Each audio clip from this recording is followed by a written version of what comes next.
students. In this class, we are going to discuss about third unit. Now we will be starting our third unit, that is internet and extranet. Last videos lo మనం first two units చూసామమ్మా. ఇప్పుడు ఈ unit లో మనం internet అంటే ఏంటి, ఎక్స్టర్నెట్ అంటే ఏంటి, intranet అంటే ఏంటి మనం ఇన్ డీటెయిల్ చూద్దాం. When compared to first two units, this would be something very interesting and very familiar to you people, because you have already studied this concepts in your first and second years. I think you are more familiar when I am going to these concepts, because you people are more using internet and all the websites, and you have already know all these things. I am just giving a brief discussion. This unit is completely known to you.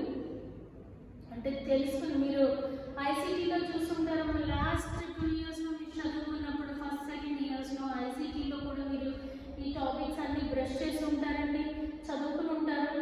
So ఇప్పుడు నేను చెప్తున్నప్పుడు మీకు చాలా ఈజీగా ఉంటుందండి. దాని compare to first second units, this unit will be much easier for you. ఓకేనా? Concept జాగ్రత్తగా వినడమ్మా, కన్ఫ్యూజ్ అవ్వద్దు. ఇక్కడ మనం ఇంట్రానెట్, ఇంటర్నెట్, ఎక్స్ట్రానెట్ అని 2 టర్మ్స్ గురించి మాట్లాడుకుంటామమ్మా ఈ యూనిట్లో. ఇంటర్నెట్ అంటే ఏంటి? Intranet, TRANET, intranet. ఓకేమా? Internet, INTERNET, internet.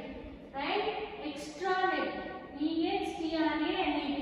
మూడింటికి డిఫరెన్స్ ఉందండి. మనం ఈ క్లాస్లో ఫస్ట్ ఇంట్రానెట్ గురించి మాట్లాడుకుందామండి. ఓకే, ఈ ఇంట్రానెట్ అంటే ఏంటో ఈ క్లాస్లో మనం ఇన్ డీటెయిల్ చూద్దామండి. Intranet refers to a network within an organisation. ఏంటంటే intranet refers to a network within an organisation. ABN and TRN college అనేది ఒక ఆర్గనైజేషన్ అయితే,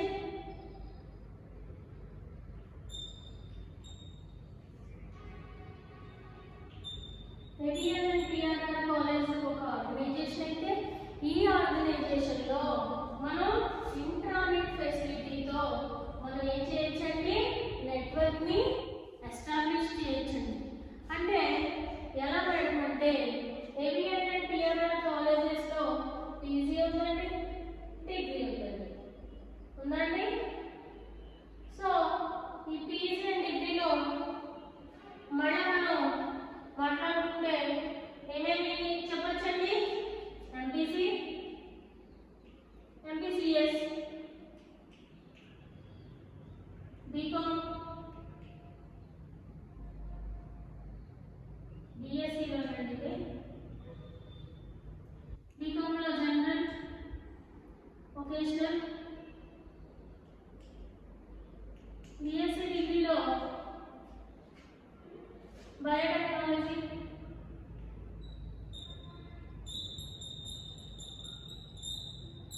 ఎక్సెట్రా. ఇంకా చాలా ఉన్నాయి మనకి, అవునండి.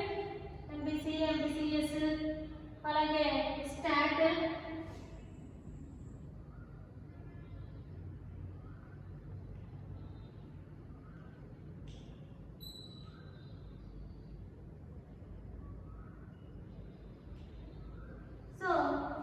ఒక్కొక్క బ్రాంచ్ తీసుకుందాం. మనం బీఎస్సీలో తీసుకుంటే ఎంపీసీ, ఎంపీసీఎస్, అలాగే కంప్యూటర్స్,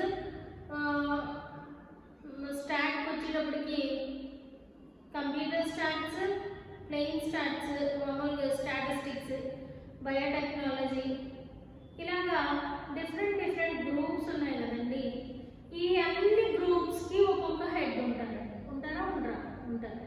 అలాగే పీజీ బ్లాక్కి వేరే హెడ్ ఉంటారు.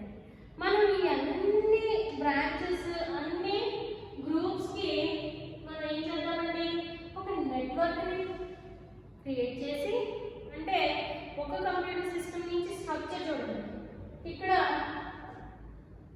స్ట్రక్చర్ ఆఫ్ ఇంటర్నెట్లో చూడండి, ఈ కాలేజీకి సంబంధించిన డేటాబేస్ అవుతుందన్నమాట. మన ఎగ్జాంపుల్గా ABN and TRN కాలేజ్కి ఒక ఇంట్రా ఇంటర్నెట్ కనెక్షన్ ఇస్తున్నట్టు ఫీల్ అయ్యి మనం దానికి స్ట్రక్చర్ చూద్దామండి. కాలేజ్ యొక్క డేటాబేస్ అండి, అంటే కాలేజ్ యొక్క పూర్తి వివరాలు, ఎంతమంది స్టూడెంట్స్ ఉన్నారు, ఏ బ్యాచ్ నుంచి ఎంతమంది స్టూడెంట్స్ అవుట్ గోయింగ్ బ్యాచ్, ఇప్పుడు సంస్థ నిర్మించిన దగ్గర నుంచి ఇప్పుడు వరకు ఎంతమంది అవుట్ గోయింగ్ బ్యాచ్ ఉన్నారు, వాళ్ళ డేటా, ఇప్పుడు ప్రెసెంట్ డేటా, అందరు డేటాస్, ఎంతమంది వర్క్ చేశారు, ఎంతమంది పార్ట్ టైం వర్క్ వచ్చారు, ఫుల్ టైం వర్క్ చేశారు, పీజీ స్టాఫ్ ఎంత, యూజీ స్టాఫ్ ఎంత, అన్ని డేటాబేస్ని ఇక్కడ మనం college AVN and TRR college డేటాబేస్లో పెట్టామండి.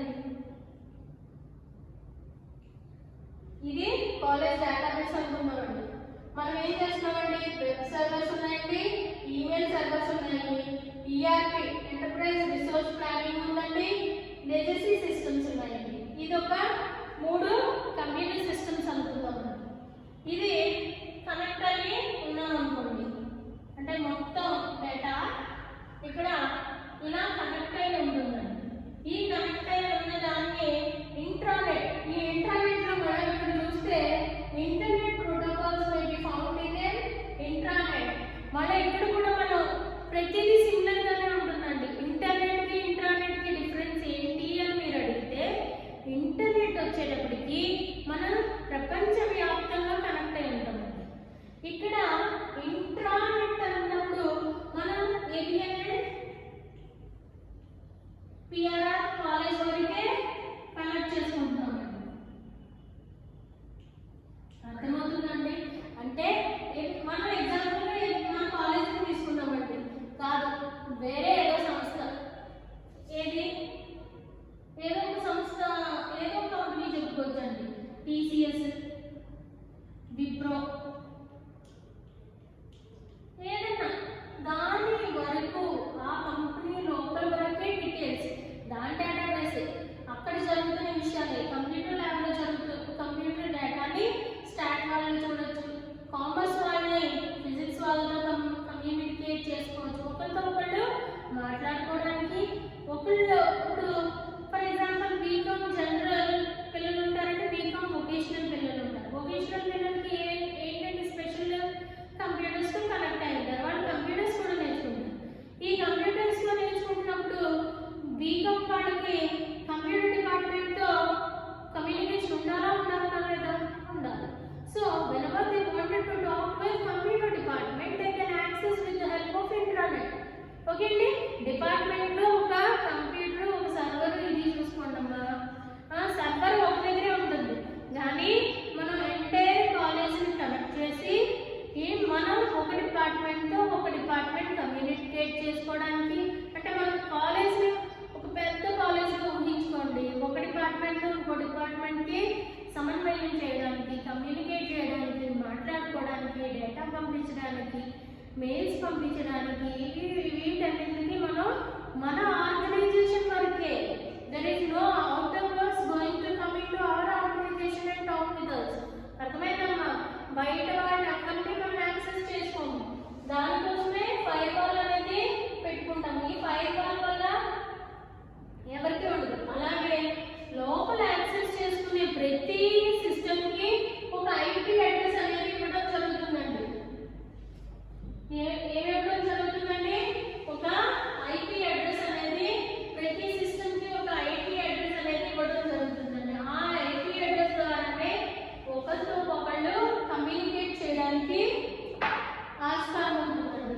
Okay, IP address are given to each computer. ప్రతి కంప్యూటర్కి ఒక ఐపీ అడ్రస్ అంటే ఇవ్వడం జరుగుతుంది. మీరు ఒక్కొక్క డిపార్ట్మెంట్లో, పీజీ డిపార్ట్మెంట్లో, బీకామ్ డిపార్ట్మెంట్లో, బయోటెక్నాలజీ డిపార్ట్మెంట్లో, స్టాట్ డిపార్ట్మెంట్లో, అలాగే మ్యాథ్స్ డిపార్ట్మెంట్లో, ఇంగ్లీష్ డిపార్ట్మెంట్లో, ఇలా ఒక్కొక్క డిపార్ట్మెంట్లో ఒక్కొక్క కంప్యూటర్ ఉంటే ఆ కంప్యూటర్స్ అన్నిటినీ సర్వర్ ద్వారా కనెక్ట్ చేసుకుని ఆర్గనైజేషన్ లోపలే ఒకరితో ఒకరు కమ్యూనికేట్ చేసుకోవడానికి, చూడండి ఇక్కడ రాశారు, key features of intranet: integration, security, user friendly, communication channel, collaboration అని రాశారు.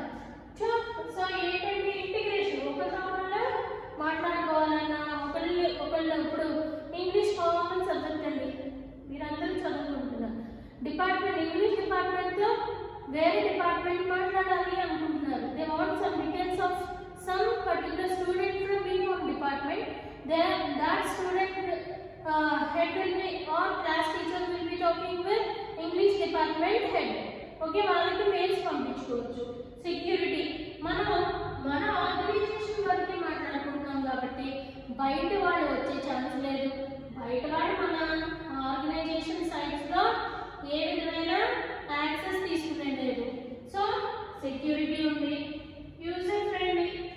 నువ్వు ఈ చివరి నుంచి పైకి వెళ్ళి పీజీ డిపార్ట్మెంట్ దాకా మాట్లాడగల. You wanted to communicate from your department, you can communicate with that PG department. So that is user friendly communication channel. ఎందుకు వాడతామండి? ఈమెయిల్స్ పంపించడానికి, వాయిస్ మెయిల్స్ పంపించడానికి. ప్రతి సాఫ్ట్వేర్ కంపెనీలో ఇంట్రానెట్ ఉంటుందండి, బరాస్ ఇంటర్నెట్ ఉంటుంది, బరాస్ ఎక్స్ట్రానెట్స్ కూడా వాడుతూ ఉంటారు. It depends upon the company structure. Okay అండి.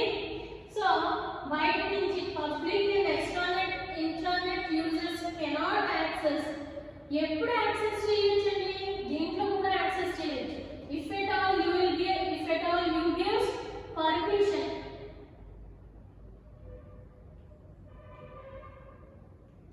నువ్వు వాళ్ళకి యాక్సెస్ ఇస్తే అప్పుడు యాక్సెస్ చేయొచ్చు. లేకపోతే ఈ ఫైల్ వాళ్ళ ద్వారా ఏమవుతుందంటే వేరే వాళ్ళ ఎవరు నీ దాంట్లోకి రాకుండా బ్లాక్ చేసేస్తున్నారు. somebody is accessing your computer అని చెప్తుంది. మీరు ఎప్పుడైనా చూడండి, మనం కూడా స్మార్ట్ ఫోన్స్ లో సెక్యూరిటీ ఆప్షన్ పెడితే ఎవరైనా మన పాస్వర్డ్ తీసుకుని ఎంటర్ అవ్వాలనుకున్నప్పుడు మనకి కూడా ఒక ఇండికేషన్ వస్తుంది. ఏమని? somebody is going to access your computer or your phone or your app. If at all you are not the person who is accessing that, please check అనేసి వస్తుంది. అంటే వేరే వాళ్ళు ఎవరు మన దాంట్లోకి తలదూర్చి మన డేటాను తీసుకోగలరు. సో దీనివల్ల ఇక్కడ అడ్వాంటేజెస్ ఏంటంటే ఇంటర్నెట్ అంటే అడ్వాంటేజెస్ ఏంటి అంటే మనం ఈజీగాని ఫాస్ట్ గాని కమ్యూనికేషన్ ఒక పర్సన్ టు పర్సన్ వెళ్ళొచ్చండి. Okay, at the same time సెక్యూరిటీగా ఉంటుందండి. బయట వాళ్ళు ఎవరు రారు కాబట్టి మన డేటా సేఫ్గా ఉంటుంది. అలాగే అడ్వాంటేజెస్ డేటాని చెప్పొచ్చు, integration, communication channels and other things. So it is more friendly.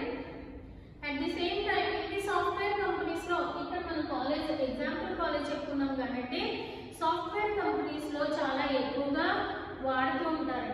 ఎందుకు వాడుతూ ఉంటారు మేడం అని అడిగితే, చూడండి, ఒక అప్లికేషన్, ఒక ప్రోగ్రామింగ్ కోడింగ్ చెయ్యాలి అనుకున్నప్పుడు చాలా ఎక్కువగా వర్క్ చేసుకొని థౌజండ్ ఆఫ్ లైన్స్ ప్రోగ్రామింగ్ రాస్తారండి. రాసినప్పుడు ఒకళ్ళు కమ్యూనికేట్ చేసుకోవాల్సినప్పుడు అవసరం వస్తుందండి. అంటే ఫర్ ఎగ్జాంపుల్ ఒకళ్ళు ఫ్రంట్ ఎండ్ వర్క్ చేస్తుంటే ఒకళ్ళు మెయింటెనెన్స్ వైపు బ్యాక్ ఎండ్ కోడింగ్ రాస్తుంటారు. అలాగే ప్రతి ప్రోగ్రామింగ్ ఒకటే రాయండి. It will be given to number of people in that organisation. When they have doubts regarding their work, they should talk to the other person. Talking to the other person అంటే ఆయన seat వదిలేసి అక్కడ వరకు వెళ్ళి మాట్లాడి అలా ఏమి ఉండదండి. They wanted to communicate with the help of this intranet. ఒక ఐపీ అడ్రస్ ఉంటుందండి. ఆ ఐపీ అడ్రస్ ద్వారా మీకు ఒక ఐడి కూడా ఉంటుంది. ఆ ఐడితో సాఫ్ట్వేర్ ఎంప్లాయీ ఐడితో లాగిన్ అవుతూ ఉంటారండి సాఫ్ట్వేర్ పీపుల్. వాళ్ళు కమ్యూనికేట్ చేసుకోవడానికి ఈజీగా ఉంటుంది. ఇక డిసడ్వాంటేజెస్ అంటే ఏముంటుందండి, ఆర్గనైజేషన్ వరకే ఉంటుంది. అదర్ పీపుల్ ఎవరు రారు కాబట్టి యాక్సెస్ సమ్ టైమ్స్ రిమోట్ ఏరియాలో ఒక చూడండి, ఇంటర్నెట్ అనేది ఎప్పుడు కూడా ఈ పర్టికులర్ ఏరియా వరకే రౌండప్ అయి ఉంటుందండి. అవుట్ సైడ్ పీపుల్ కానీ ఆ స్పీడ్ కన్నా తక్కువలో ఉన్నవాళ్ళు కానీ ఆ రేంజ్ కన్నా ఇందులో ఉన్నవాళ్ళు కానీ they can't access unless until they have given permission. They are not supposed to enter into our